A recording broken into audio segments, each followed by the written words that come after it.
Hello guys, तो कैसे हैं आप सब लोग। Student, today we will start a important topic of chemical bonding, that is hybridisation.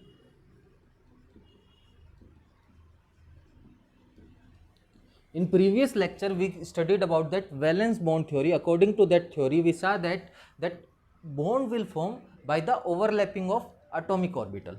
तो हमने देखा था atomic orbital overlap करते हैं और bond form होते हैं, और bond दो टाइप के थे, sigma and pi bond. If we take example CH4, ठीक है, तो कार्बन का एटॉमिक नंबर 6 होता है, इलेक्ट्रॉनिक कॉन्फ़िगरेशन हो जाएगा 1s2 2s2 एंड 2p2। तो S में हमारे 2 इलेक्ट्रॉन है, 1s में, 2s में भी 2 इलेक्ट्रॉन है, 2p में 3 ऑर्बिटल्स होते हैं और उसमें कितने इलेक्ट्रॉन है, 2 इलेक्ट्रॉन है। तो हमने देखा था वैलेंस बॉन्ड थ्योरी में एक पॉइंट था कि ओनली वो ऑर्बिटल पार्टिसिपेट करेंगे बॉन्डिंग में, ओवरलैपिंग में, जो जिसमें क्या हो, अनपेड इलेक्ट्रॉन। तो यहाँ पे अनपेड इलेक्ट्रॉन तो नहीं है, तो यह हुआ क्या होगा, ये इलेक्ट्रॉन यहाँ से यहाँ जंप किया होगा, तो 2s में 1 इलेक्ट्रॉन हो गया और 2p में हमारे 3 इलेक्ट्रॉन हो गए, ठीक है। अभी कार्बन ने बॉन्ड किसके साथ बनाया, कार्बन ने बॉन्ड बनाया हाइड्रोजन के साथ, और हाइड्रोजन का इलेक्ट्रॉनिक कॉन्फ़िगरेशन होता है 1s1। मीन्स ये जो 4 हाइड्रोजन है, इनके पास चारों इलेक्ट्रॉन किस में होंगे, 1s में होंगे। तो ये हमारा 1s, ये सेकेंड हाइड्रोजन का 1s, ये थर्ड हाइड्रोजन का 1s, और ये हमारे फोर्थ हाइड्रोजन का 1s। इन सब में कितने इलेक्ट्रॉन है, 1 इलेक्ट्रॉन है, और ये इलेक्ट्रॉन जो होंगे ये अपोजिट स्पिन के होंगे, तभी बॉन्ड फॉर्म होगा ना। तो हमने चेक किया कि कार्बन और हाइड्रोजन में जो 4 बॉन्ड है, उसमें से एक बॉन्ड तो SS ओवरलैपिंग से बना है और बाकी 3 बॉन्ड SP ओवरलैपिंग से बने। एक बॉन्ड तो हमारा SS ओवरलैपिंग से बना है और बाकी 3 बॉन्ड किससे बने, SP ओवरलैपिंग से बने। ये चारों बॉन्ड है तो sigma he, but 3 sigma bond एक टाइप के हैं, SP SP SP, और एक सिग्मा बॉन्ड है हमारा SS ओवरलैपिंग से, ठीक है। तो हमको पता चला 1 bond is different from other 3 bonds, क्योंकि 3 बॉन्ड कैसे है, SP ओवरलैप। ये हमको कहाँ से पता चला, ऑब्जर्वेशन से। हमने इसको ऑब्जर्व किया तो हमको ये पता चला, ठीक है। बट एक्सपेरिमेंटली हमने चेक किया कि ये 4 बॉन्ड्स आइडेंटिकल है। इन 4 बॉन्ड्स की आप कुछ भी चेक कर लीजिए, कोई भी प्रॉपर्टी, फॉर एग्जांपल आपने बॉन्ड डिसोसिएशन एंथैल्पी चेक की, वो भी क्या होगी, सेम मिलेगी, ठीक है। तो एक्सपेरिमेंटली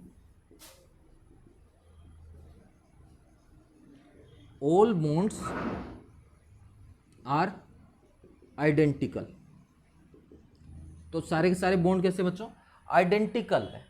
तो अब इस चीज को प्रूव करने के लिए एक न्यू थ्योरी है जिसका नाम था हाइब्रिडाइजेशन। हाइब्रिडाइजेशन क्या बोलती है, इफ कोई भी एटम 1 से ज्यादा बॉन्ड फॉर्म करेगा, ठीक है, तो ओवरलैपिंग एटॉमिक ऑर्बिटल से नहीं होगी। एटॉमिक ऑर्बिटल फर्स्ट हाइब्रिड होंगे, न्यू ऑर्बिटल बनाएंगे, ठीक है। एटॉमिक ऑर्बिटल फ्यूज होंगे पहले, ठीक है, और न्यू ऑर्बिटल्स फॉर्म करेंगे जिसको हम हाइब्रिड ऑर्बिटल बोलेंगे, ठीक है। If any atom will form more than 1 bond in a molecule। If कोई एटम एक से ज्यादा बॉन्ड फॉर्म करेगा मॉलिक्यूल में, atomic orbitals fuse and generate new hybrid orbital, and this is known as hybridization। तो बच्चों यहां क्या हुआ था, यहां कार्बन ने भी तो 4 बॉन्ड बनाए, तो मोर देन 1 बॉन्ड बनाया, तो इसके जो भी ऑर्बिटल्स है वो क्या होंगे, पहले हाइब्रिड होंगे, ठीक है, वो क्या होंगे, हाइब्रिड होंगे। हाइब्रिडाइजेशन के लिए कुछ पॉइंट्स है, कौन कौन से एटम्स, कौन कौन से ऑर्बिटल्स हाइब्रिड होंगे। फर्स्ट, सिमिलर एनर्जी,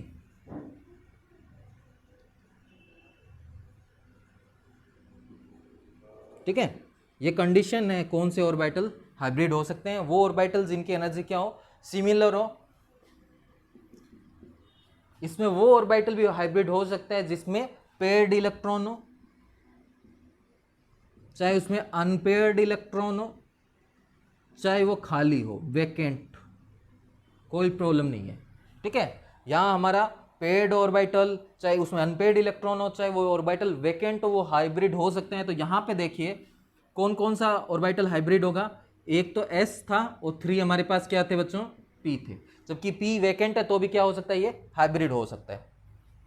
तो एक तो S है और 3 P ऑर्बिटल्स से, P ऑर्बिटल्स का शेप डंबल होता है। ये 4 ऑर्बिटल हाइब्रिड होंगे, ये 4 ऑर्बिटल क्या होंगे, हाइब्रिड होंगे। और न्यूली जनरेट जो ऑर्बिटल्स होंगे, न्यूली जनरेट जो ऑर्बिटल्स होंगे वो क्या होंगे, आइडेंटिकल होंगे। ठीक है, जो नए ऑर्बिटल बनने वाले हैं, इफ आपने 4 ऑर्बिटल को फ्यूज किया है तो न्यू ऑर्बिटल भी कितने बनेंगे बच्चों, 4 बनेंगे। और ये जो 4 न्यू ऑर्बिटल्स बन रहे हैं ये आइडेंटिकल हैं इन शेप, साइज, एनर्जी, सब कुछ में। ठीक है, ये 4 ऑर्बिटल्स कैसे हैं, आइडेंटिकल है। अब बात करते हैं इनके नेम की, नेम कैसे देते हैं। यहाँ क्या क्या मिक्स हुआ है, एक तो S मिक्स हुआ है और 3 क्या हुए हैं, P। तो इसका नाम हो जाएगा sp3 sp3 sp3 sp3। ठीक है, सपोज आपसे पूछा जा सकता है कि sp3 में S करेक्टर कितना है, परसेंटेज ऑफ S करेक्टर। तो S ऑर्बिटल कितना है, 1, टोटल ऑर्बिटल 1 S ऑर्बिटल और 3 P ऑर्बिटल, टोटल ऑर्बिटल 4 × 100। तो आप चेक करेंगे S करेक्टर कितना है, 25% है। सेम आपसे P करेक्टर पूछा जाएगा तो टोटल 4 × 100 कितना हो जाएगा, 75%।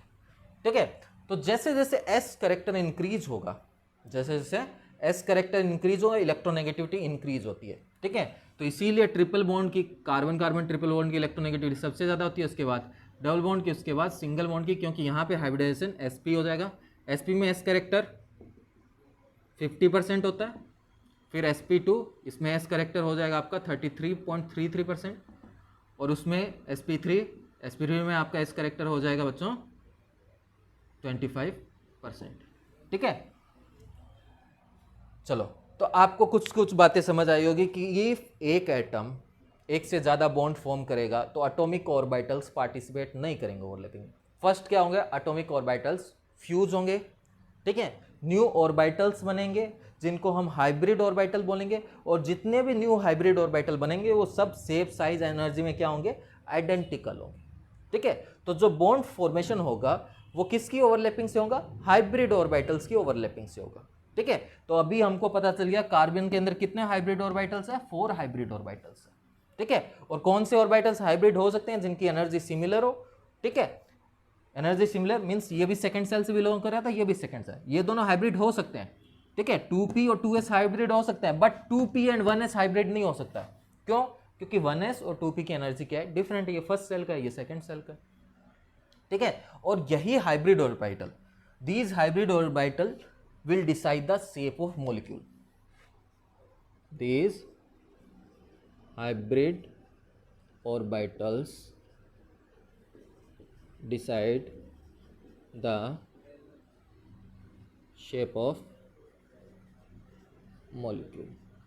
ठीक है, तो बच्चों आपने नोट कर लिया होगा सब कुछ। हाँ, तो बच्चों इफ हम CH4 की बात करें तो अब कार्बन के अंदर 4 हाइब्रिड ऑर्बिटल्स हैं। ठीक है, जो शेप को डिसाइड करने वाले हैं। ये 4 हाइब्रिड ऑर्बिटल कुछ इस टाइप से अरेंज हो जाएंगे टेट्राहेड्रल शेप में। ठीक है, ये 4 हाइब्रिड ऑर्बिटल है, और ये 4 हाइब्रिड ऑर्बिटल कौन कौन से बच्चों, sp3 sp3 sp3 sp3। Okay, और अब ये कार्बन 4 हाइड्रोजन से बॉन्डिंग करेंगे, और हाइड्रोजन में कौन सा ऑर्बिटल है, s। ठीक है, कौन सा, और 1s ना, ये हाइड्रोजन, ये हमारा दूसरा हाइड्रोजन, ये हमारा थर्ड हाइड्रोजन, और ये हमारा फोर्थ हाइड्रोजन, और यहाँ क्या होगा, पेयर ऑफ इलेक्ट्रॉन होगा। बात समझिए बच्चों कि हाइड्रोजन हाइब्रिड नहीं होगा। क्यों, क्योंकि हाइड्रोजन एक ही बॉन्ड बना रहा है, तो इसका S और इसका sp3, तो यहाँ चारों ओवरलैपिंग कैसी है, sp3 टाइप की है। इसी वजह से हमारे जो 4 बॉन्ड आ रहे थे वो कैसे आ रहे थे, आइडेंटिकल आ रहे थे। ठीक है, इस वजह से हमारे चारों बॉन्ड कैसे आएंगे, आइडेंटिकल आएंगे। हम हर बार इतना बड़ा काम नहीं करेंगे। फॉर एग्जांपल एक और एग्जांपल लेते हैं, NH3। तो हमको पता है नाइट्रोजन के आउटर में कितने वैलेंस इलेक्ट्रॉन है, 5 वैलेंस इलेक्ट्रॉन है। उसमें से 3 ने बॉन्ड कर लिया, मतलब 2 इलेक्ट्रॉन फ्री है। 2 इलेक्ट्रॉन का मतलब 1 लोन पेयर। ठीक है, और 3 बॉन्ड पेयर। तो हमारे पास टोटल 4 पेयर ऑफ इलेक्ट्रॉन है। तो 4 पेयर ऑफ इलेक्ट्रॉन को रखने के लिए हमारे पास हाइब्रिड ऑर्बिटल्स भी कितने होने चाहिए, 4 होने चाहिए। तो नाइट्रोजन में भी आपका हाइब्रिडाइजेशन sp3 ही आएगा, जिसमें से एक तो कैसा है, लोन पेयर है, ठीक है, और बाकी जो 3 ऑर्बिटल्स होंगे हाइब्रिड ऑर्बिटल्स वो हाइड्रोजन से बॉन्डिंग कर लेंगे, ठीक है। तो इतना हम चीज समझें, इससे अच्छा हमारी एक सिंपल सी ट्रिक है, आप उसको फॉलो करिए, आपको हाइब्रिडाइजेशन कैलकुलेट करना इजी से आ जाएगा, ठीक है। आपको क्या करना है, फर्स्ट आपको sigma bond plus lone pair को कैलकुलेट करना है। इसको मैं बोल देता हूँ टोटल नंबर। सबसे पहले आपको टोटल नंबर कैलकुलेट करना है, total number equal to sigma bond plus lone pair. फिर आपको बस टोटल नंबर को ये इस टेबल से मैच करके देख लेना है हाइब्रिडाइजेशन क्या होने वाला है। इफ आपका टोटल नंबर 2 है तो हाइब्रिडाइजेशन होगा sp। आपको पता है s ऑर्बिटल 1 होता है तो s की पावर ऑलवेज 1 होगी, हाइब्रिडाइजेशन हो गया sp। इफ टोटल नंबर 3 है तो sp2, इफ 4 है तो sp3, इफ 5 है तो sp4 मत कर देना, p में 3 ऑर्बिटल होते हैं, ठीक है, p3d। 6 होने से sp3d2, 7 होने से sp3d3। फॉर एग्जाम्पल एक एग्जाम्पल ले लेते हैं, वाटर। इफ मुझे वाटर का हाइब्रिडाइजेशन बताना है तो मैं बात करता सबसे पहले सेंट्रल एटम की, जो ऑक्सीजन है। ऑक्सीजन के आउटर में 6 इलेक्ट्रॉन होते हैं, उसमें से ऑक्सीजन ने 2 बॉन्ड बना लिए, मीन्स बॉन्ड पेयर कितने हैं, या बात करें सिग्मा बॉन्ड की तो सिग्मा बॉन्ड कितने हैं, 2 है, 2 बॉन्ड बना लिए। ऑक्सीजन के आउटर में 6 इलेक्ट्रॉन थे, 2 इलेक्ट्रॉन्स बॉन्ड बनाने में बिजी, फ्री इलेक्ट्रॉन 4 का मीन्स लोन पेयर कितना है, 4 means lone pair 2। Total sum कितना आएगा इनका, 4 का मतलब हाइब्रिडाइजेशन क्या हो जाएगा, sp3। Next example XgO3। XgO3 की बात करें तो 2 2 4 2 4, जिनोन के आउटर में 8 इलेक्ट्रॉन थे, 6 बॉन्ड बनाने में बिजी, एक लोन पेयर फ्री, ठीक है। तो अब बात करें सिग्मा बॉन्ड कितने हैं, 1 2 3। हमने बोला था सिंगल बॉन्ड ही सिग्मा बॉन्ड होता है। इफ इसमें बात करें तो इसमें एक सिग्मा एक पाई होगा, ठीक है। तो सिग्मा बॉन्ड कितने बच्चों, 3, लोन पेयर कितना है 1, टोटल सम 4, हाइब्रिडाइजेशन आ जाएगा sp3।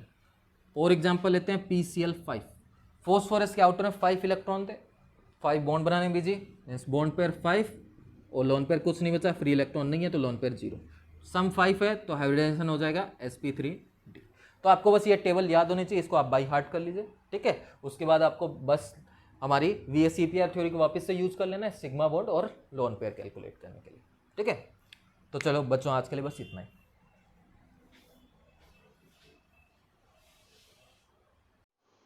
Please subscribe the channel and press the bell icon for more updates.